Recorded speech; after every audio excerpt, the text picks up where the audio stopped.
Extinction Rebellion says it has no plans to disrupt the London Marathon this Sunday, but there is no similar statement from Just Stop Oil.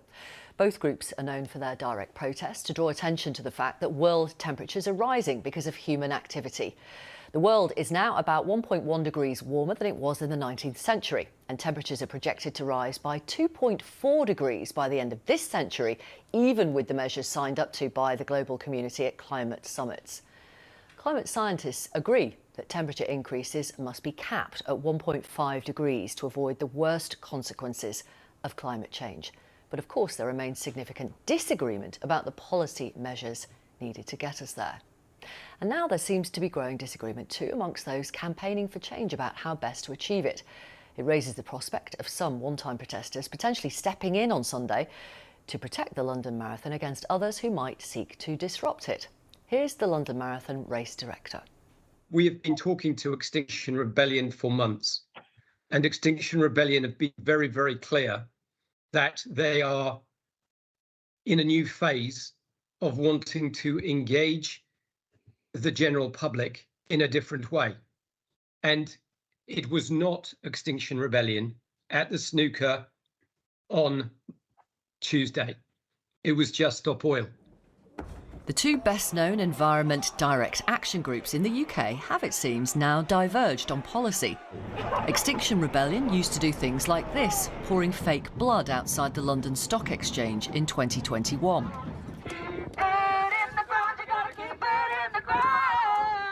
Blocking Westminster Bridge last year, defacing the Victoria Memorial. But there have also been plenty of less disruptive protests. There's also been an edge of violence.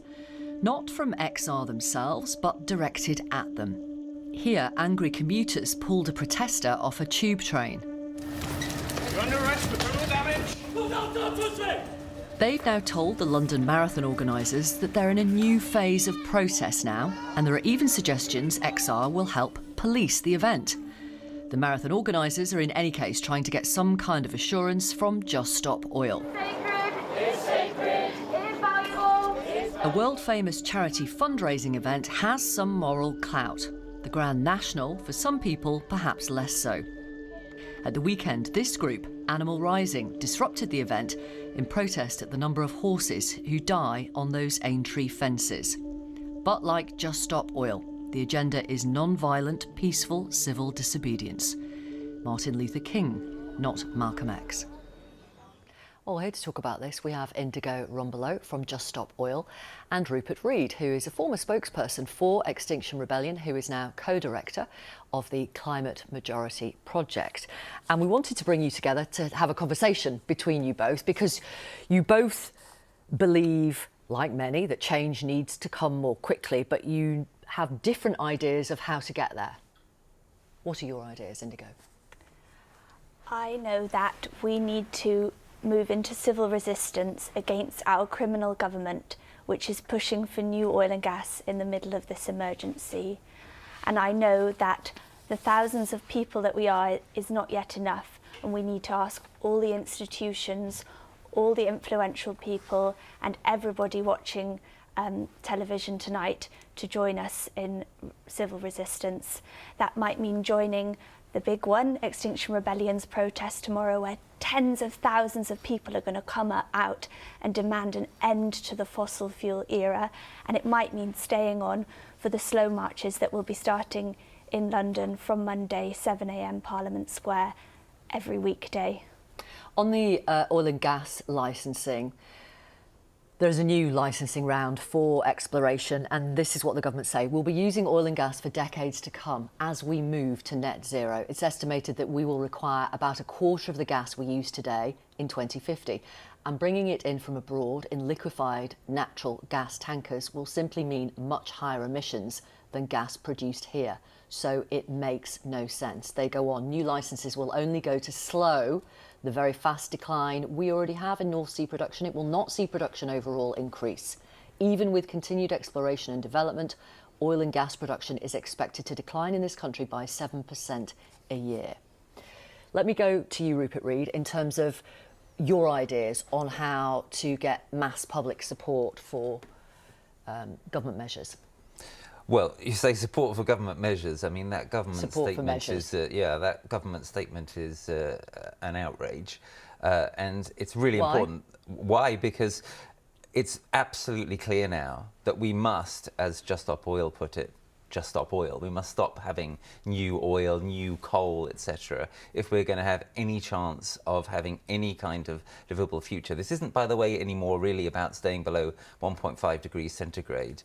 I work at the University of East Anglia, and the climate scientists I work with, they're all clear, at least in private, that the 1.5 degree goal, that's gone. That kind of brutal truth-telling we're still not getting, and even in this terrible situation where we're going to be going through 1.5 degrees, they're still planning to do more oil and gas. So the point is, what are we all going to do? What is each and every one of us going to do in response to this difficult situation? Some people are going to take the kind of route that Indigo has just laid out. I'm here for the many more who say things like, well, I agree with your objectives but not with your tactics. And what I want to say to all of those people is, you have a responsibility, we all have a responsibility now to step up. The world is watching, the future is watching. This is going to be what our children and our grandchildren care about. This is going to be what they judge us on. So what's necessary, what's crucial now, is for people to find ways in their lives, and I don't just mean recycling or giving £5 a month to the National Trust, I mean in our communities together, I mean in our workplaces, in our professions, I mean in the places that we pray, I mean in politics. So I'm ways interested that we in can actually together make a difference from the ground up, because our governments haven't got this. Right. I mean, I've got a whole list of things that governments have done, which I'm happy to read in just a moment, but I'm interested in exploring the fact that you've moved on from Extinction Rebellion, I think that's a fair way of putting it, moved on from the direct protests, and the reasons why you are now advocating this ground-up movement, and why you think direct protest is still the way to go. Indigo. I think that these two things can work together. I really don't see this as a binary choice. There's some great research from the Social Change Lab that shows that radical action increases support for more moderate groups. And that's interesting. So you think you have to go that far in order to boost public support for, say, the Green Party, for example? Yes, because if a topic isn't being spoken about, people aren't forming an opinion on it.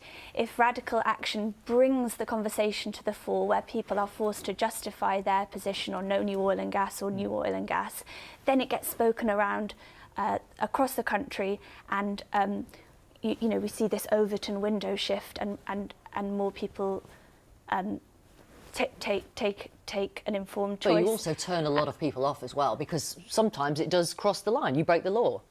But what we want to do is change people's opinion on the issue, and when ordinary people are presented with the facts, they will side with the way forward, which is ending fossil fuel production. And this has been shown recently when juries are given, when protesters are allowed to give evidence in court and testify about why they took action, juries will acquit them. So it's worth breaking the law to plead not guilty and get to Crown Court to explain it to a jury. Would you say that? It's worth taking action, resisting this criminal government at this moment in time in order to create this conversation and to shift people's opinion. I think I'm right in saying, Rupert Reed, that actually when you were in XR, it was the protesters on top of the tube train at Canning Town that was one of the things that turned you off. Is that fair? Yeah, you just thought that was too much because it was stopping working people getting to work. That was a moment of concern for many people in the movement and many people in the ordinary general public. And what I'm here for is to say to those people in the general public who are feeling it, and this is millions and millions of people now who don't want to glue themselves to anything or whatever, but who are in fundamental agreement with the understanding that we've got to absolutely radically and transformatively shift. People who are afraid for the future of their children, as you perhaps are, Victoria, as many people watching tonight will be. People who are afraid for the future of their children, to say to them, There's something you can do.